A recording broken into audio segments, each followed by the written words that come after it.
what's the sign for you that you're about to get sick? What is it? Is it a sore throat, a fever? You feel tired? Think about those first warning signs that you have when you're about to get hit with a doozy. Now imagine learning that you're about to fall ill, not from a cough or from fever, but from subtle shifts in your heart rate, your temperature, and even sleep patterns. A pioneering team at McGill University has developed an artificial intelligence platform capable of detecting early warning signs of infection days before symptoms even surface. Let's go to Dr. Dennis Jensen, co-author of this study with the McGill University Department of Kinesiology and Physical Education. Dr. Jensen, welcome to the program. Hi, thanks for having me. What inspired you to create this tool? Yeah, I think we were inspired, to be honest, by the pandemic and seeing the need for early detection of, what was a terrible illness that was affecting a lot of people. And the reality is that many people, were transmitting illness and getting quite sick.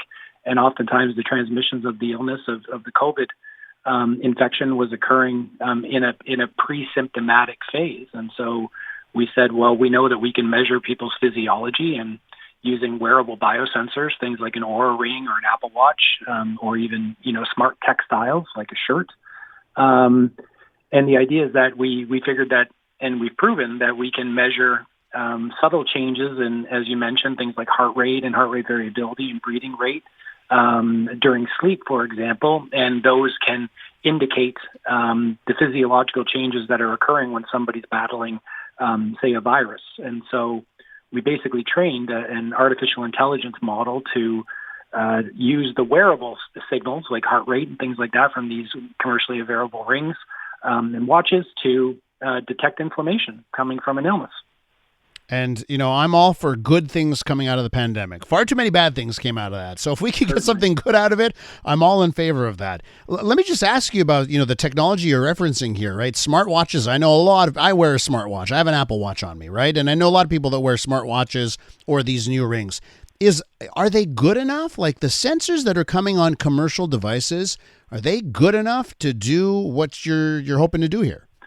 Yeah, it's a very good question, and actually, it's a topic of considerable debate right now. Actually, between Whoop and the FDA, if anybody follows their blood pressure measurement, kind of back and forth. But I think the reality is that the sensors that are worn commercially, like the Apple Watch and things like that, some of them have regulated or regulatory approval for certain measures.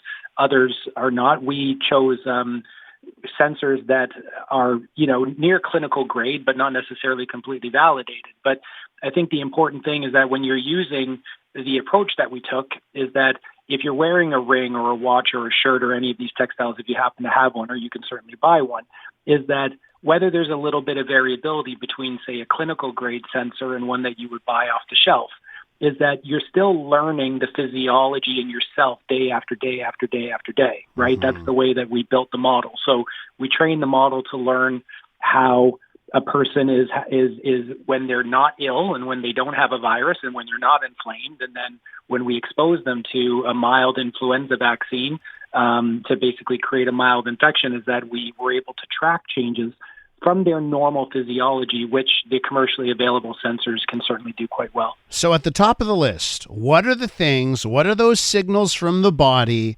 that show, hey, the body knows it's getting sick here? Yeah, it's a very good question.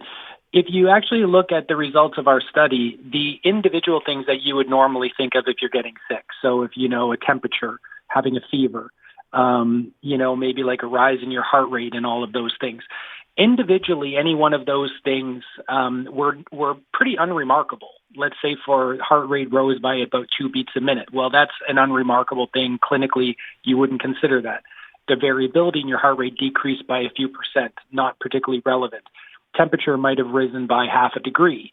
So any one of these individual measures alone were kind of insignificant. But that's the beauty of machine learning and artificial intelligence, is that it's able to take the combination of many different variables, so what we call kind of like a multimodal evaluation. It can take many of the different variables and identify this pattern of subtle physiological changes in multiple different variables is important. And any one of them would not be meaningful on their own, but together they basically make a recipe. It's kind of like, a recipe for a cookie. You don't get just sugar alone doesn't create a good cookie. It's the combination of them that create the taste. We're with Dr. Dennis Jensen from McGill University. We're talking about wearables, how wearables could possibly detect infections before symptoms even surface. So let me ask you this, Dr. Jensen. If the technology can figure out that you're about to be getting sick sooner than you normally would know, does that mean we can trigger treatments earlier? Are there little things that we can do now? Start taking medication, that kind of stuff, so that when we do get sick, it passes far quicker? Yeah, that's exactly right. And I mean, that's, kind of the idea of what we call preemptive medicine, which basically is earlier indication or early detection that you're getting sick can lead to earlier diagnostic testing, and then more specific treatment. So let's say, for example, that our artificial intelligence platform alerted you that you were inflamed. That could initiate, starting of, say, rapid antigen testing. And then if you found that you had, say, an influenza, you could get an antiviral for influenza and then clear that particular infection more quickly. The same could be done for COVID. And so those are just examples. And of course, the idea in COVID was, they rapidly developed antivirals. But oftentimes is that, and I'm sure, you reported on this, is that if the symptoms were more severe, they became moderate and severe, then the antivirals didn't work, which basically meant that you needed to get the medication to the people sooner.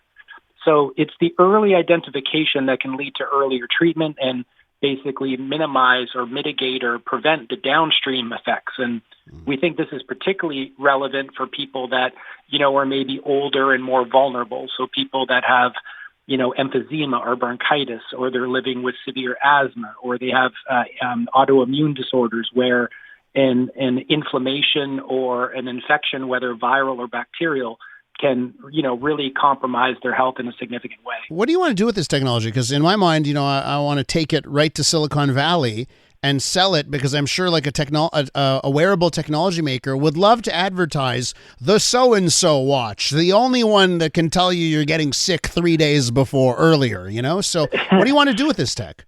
Yeah, so, with great support from McGill's Tech Transfer Office, we actually have a provisional U.S. patent on the technology itself, on the application, on the algorithm, so to speak, the machine learning algorithm and the approach that we took to make it. And we've also actually co-founded myself, Dr. Amir Hadid, who led the study as a postdoc in my lab, and Dr. Emily McDonald, a medical doctor from the McGill University Health Center, is we've actually co-founded a company to commercialize this technology and ultimately get it into the hands of the people that need it the most. Well, there you go. You're on the right track, in my opinion, Doctor. Listen, it's fascinating. It really is. And I want to thank you so much for explaining it to our listeners.